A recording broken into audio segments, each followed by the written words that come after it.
I like making those videos. It helps me to get more news for myself about games, and I enjoy the conversation with you guys and your comments and answering to it. So another video about Dragon's Dogma 2. Let's get into it and enjoy. Wake the fuck up, samurai. We have a city to burn. Folks, and welcome to a new Dragon's Dogma 2 video. So last night we had the Capcom event where they talked more about their upcoming games, and one of them was Dragon's Dogma 2, which I want to talk about. And the highlight of the night was definitely them actually releasing a character creator and storage where you can create a Dragon's Dogma 2 character that is going to be able to be transferred to the game when it comes out. So you can create your character now, and when Dragon's Dogma 2 comes out, you simply transfer it and you can play it right away. This is honestly very cool because That's a fun thing because, to be honest, usually when I start a game, it takes a long time to create this character. So when you already now can do it, great. You can just get into the bread and butter. one of the things that I usually spend a lot of time in when it comes to Dragon's Dogma character is that character creator, and there's a few reasons why, which I'm going to talk later about in this video. Now, I know a lot of people were expecting an actual demo from the game, but to be honest, we are, 2 weeks before the game comes out, and it would be nice to have some sort of a demo to test things out, to test out different vocations, but usually those builds take a while to make, and I would rather them spend time to polish everything before the game comes out, because ultimately, that's the experience which is going to count. So over the past 2 hours, I've spent creating my Arisen and my main pawn in the character creator. Keep in mind that you will be able to create up to 5 Arisen characters and up to 5 main pawns. And one of the additions when it comes to Dragon's Dogma 2 is also the Beastern race. So in general, your character can be human, he can be a Beastern, or... What are you playing? I think I enjoy a lot of those Beastern and different races, so I probably go with the Beast one. But what about you? At the same time, if you want to create an elven character, an elf, you will be able to do that because there are, customization options which allow you to go into that. So one of the first things which I noticed when I started creating my character is just the quality of how these characters look. Now, a lot of that can be contributed obviously to the RE engine that Capcom has been using, which has been extremely successful for their previous remakes like with Resident Evil games and so on. And to be honest, I was looking forward to seeing how this is going to look like in Dragon's Dogma, because one of the things which I like about RE Engine is it's incredibly detailed, it looks nice, but at the same time I didn't really have huge issues running their games on my system, and they were pretty much stable for most of the parts, I think that's very important because sometimes, right, people or producers, designers, game designers want to focus too much on the graphic side, and then it gets such a mess for the people that can't play it. So great stuff here. So that's why I really like how this engine looks and plays. So right off the bat, if you're playing Dragon's Dogma 1, one of the things that you know is that you are able to really shape and mold the character which you want. In Dragon's Dogma 2, they really expanded on that, so you are able to really mix and match various parts of the body. The character creator is incredibly detailed to the point where you can really go into detail of the face and pretty much move around each bone and the muscle of the character. And one thing which really stands out to me is also that you can pick and choose how many teeth your character is going to have, so you can individually choose how many teeth and which ones are going to be there. It's fun. Why not? To be honest, generally speaking, yeah, character creators are great. You need to have a character that you like and enjoy, and maybe do something fun or crazy. But to round that up, maybe some game developers, in general manner speaking, RPG games should have an influence in character creation. So what I mean is, I know about Dragon's Dogma, and I think maybe he will speak about it. That you can, when you choose someone higher or taller or smaller, it affects you. But also for other stuff. Let's say you make a character that needs that has scars. Let's say a lot of scars in the face. So now he's maybe not attractive to a lot of women and normal townsfolk. Maybe they're a little bit apprehensive. But then you can maybe, when you go into a tavern, for example, those bugglers and mugs and thieves and maybe even some ruffians, they don't want to fight with you because they see that you're a experienced fighter. Or maybe you get more companions from like soldiers or experienced warriors because they know you kind of had your fights. That would be kind of like the level up of this system here. Comes to other things like, for example, eyes, the iris of the eye, the color of it, you have various sliders which can pretty much change each part of the eye. To be honest, I don't have a lot of games in the past which kinda did that to this point. Now, having an ability to do this, especially in an RPG like this, is amazing. Now, it's not all about the looks when it comes to Dragon's Dogma, so one of the big changes here which people are going to notice is the height. So height, weight, how your character actually looks like body-wise does play a role in Dragon's Dogma 1 at least, and I'm sure it's gonna play a role in Dragon's Dogma 2. So for example, right now the shortest that your character can be is 160, and I believe in Dragon's Dogma 1 it was 140.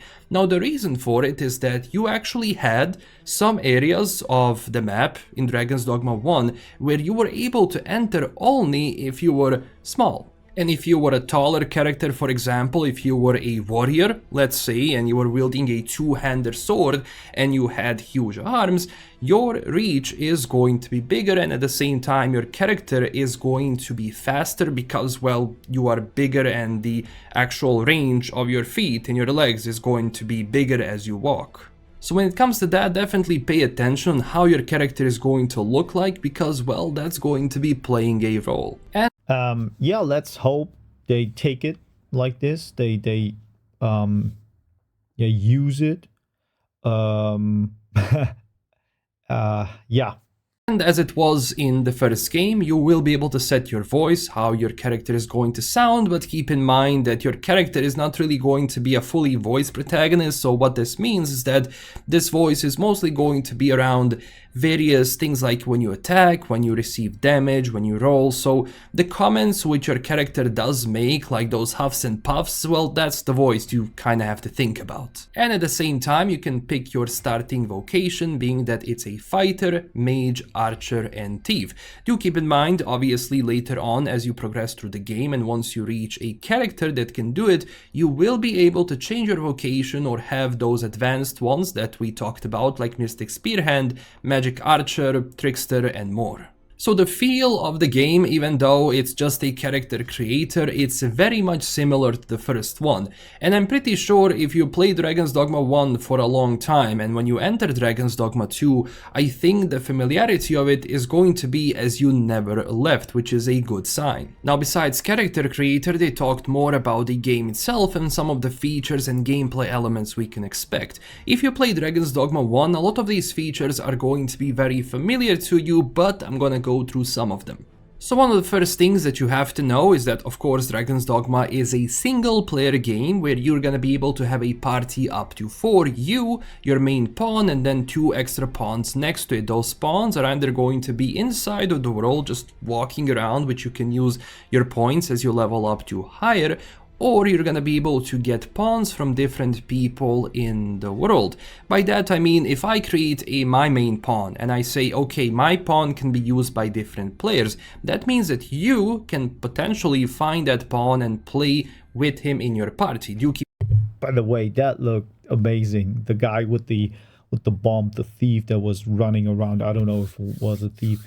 And the other point is, I would like to have, I don't know, maybe they bring it in, maybe it is there, but when you have like 3 more pawns it would be interesting to have like a commander build that you're kind of like the lieutenant that gives them orders, and you're kind of only jump in if it's really necessary. Yeah, and otherwise you just buff them, like really like a lieutenant, not like maybe the trickster or something. That would be fun. Keep in mind that obviously you don't lose anything with this, nor your pawn is going to disappear, so you don't have to worry about this. This is pretty much a pawn sharing feature which was already a present thing in Dragon's Dogma 1. But one of the main differences in the second game when it comes to how those pawns react is going to be about different quests. Now, in the previous game, pawns which have certain knowledge, which were already, let's say, on that quest, on that location with a different character, can potentially guide you in a right direction and tell you, okay, this is where you need to go, this is what we have to do, here you have a hidden passage, and so on. Now, in Dragon's Dogma 2, that's going to be elevated, where those pawns are, in a sense, if you choose to do so, are going to carry the story for you. So let's say you are on one part of the map and the pawn has been there, or maybe this pawn is from the area. What that pawn is going to tell you, hey, follow me, there is something really cool you need to see.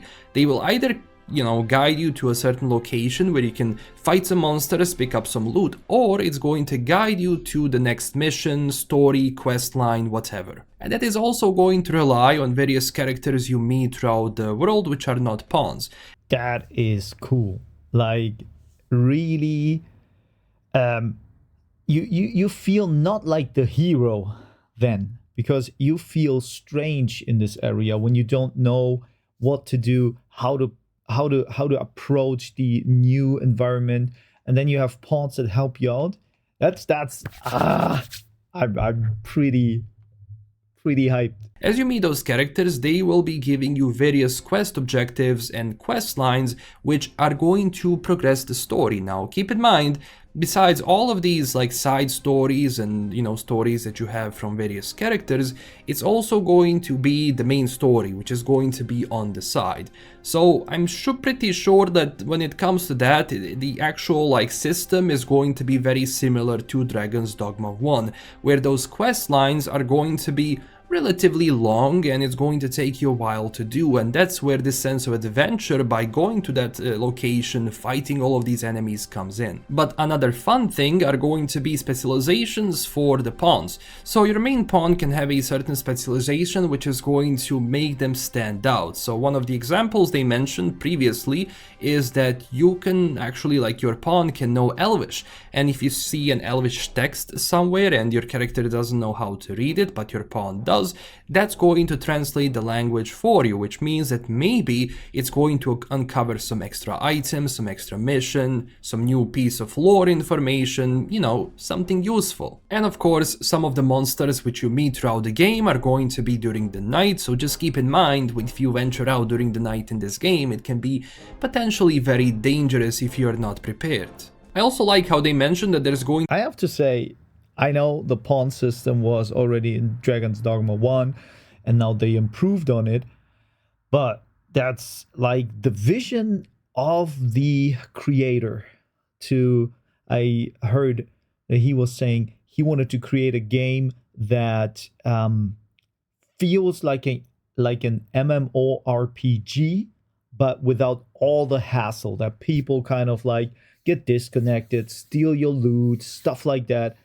And now it's really, you have a single player game that feels like a group game, and I'm excited. I know I said it before, but still. To be a lot more cunning monsters that we're gonna be fighting, especially with that lady, so it's gonna be interesting to see what the concept they have next to it. And the other one is the straight up Shadow of the Colossus, climbing onto the character and trying to find that weak spot. For me, that's going to be probably one of my favorite fights in the game, just climbing up to that guy and trying to figure out, okay, how do I defeat him? And of course, something that we already know is that the environment around us, things that we can pick up, is going to be useful for some fights. So those fire barrels you see, you can basically use it to create like a flood and to get this ogre out of the way. That's also going to be one of the cases, or maybe you want to destroy a bridge or something like that. But you can just look around your area, look at the environment and see what can be used.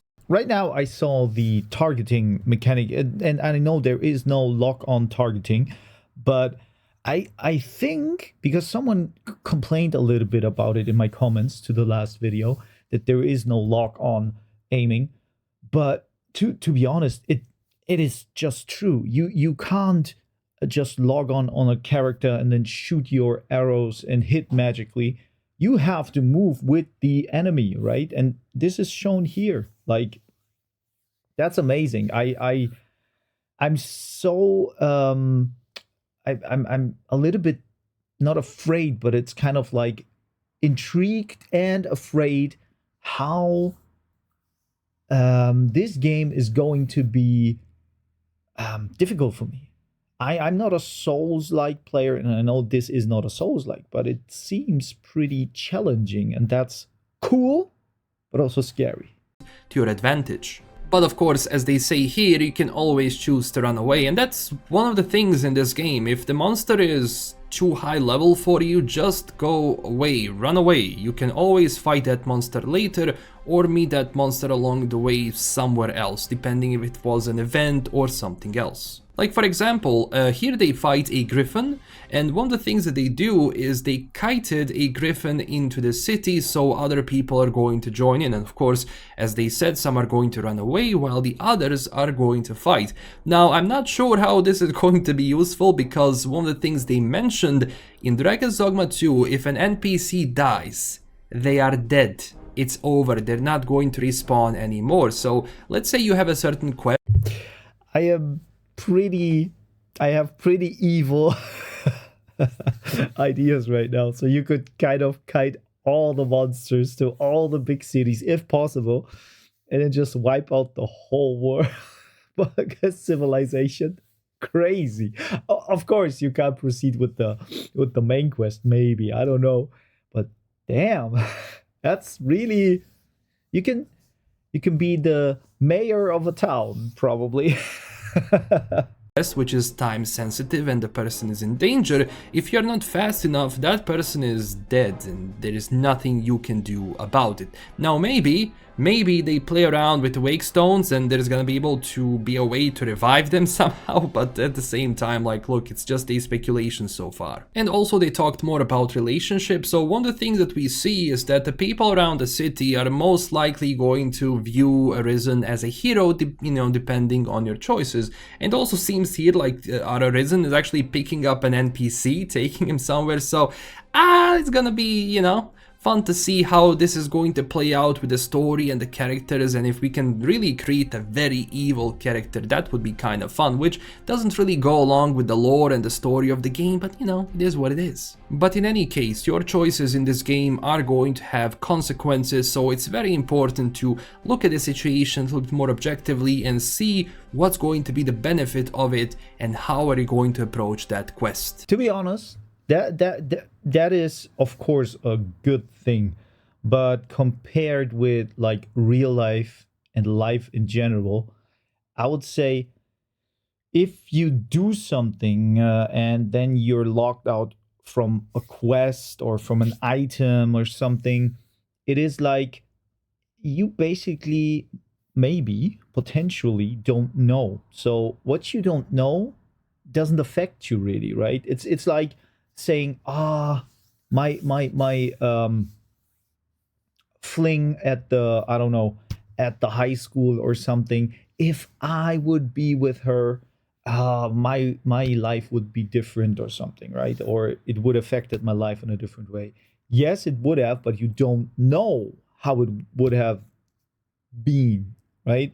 So that's the same for here, unless you play it again. In real life, you can't play your life again, right?